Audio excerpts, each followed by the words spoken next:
Hi friends, మా daddy వెళ్ళాడు. అక్కడ చాలా రకరకాల టెంపుల్స్కి వెళ్ళాడు.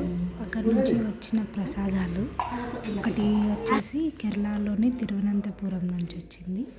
ఇంకొకటి వచ్చేసి అరుణాచలం టెంపుల్ నుంచి వచ్చింది ప్రసాదం. అలానే పసుపు, కుంకుమ, గంధం. ఇంకా లేకపోతే అరుణాచలంకి వెళ్ళి వచ్చినప్పుడు ప్రసాదంతో పక్కలు కర్రీ టేస్ట్ మాత్రం చాలా బాగుంది. మీరు వీడియోలో చూస్తున్నారు పక్కలు టేస్ట్ బాగుంది. మిరియాలు బాగా ఉన్నట్టున్నాయి వేస్తారు కదా టేస్ట్. తర్వాత లడ్డు వరసిద్ధి వినాయక అది కాణిపాకంకి వెళ్ళారు.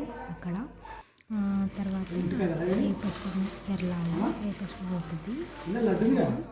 ఇవైతే దాదాపు ఒక 10 సాయి తెచ్చాడేమో మా ఫాదరు. మరి అలానే చేతులు కట్టుకోవడానికి కూడా తాళ్ళు తెచ్చాడు. ఇట్లాంటివి దేవుడి గుడికి వెళ్ళినప్పుడు మనం తెచ్చుకుంటాం కదా ఫ్రెండ్స్. ఈ ఫోటో మాత్రం చూడండి ఎంత బాగుందో దేవుడిది. ఇది వచ్చేసి హల్వా, అలానే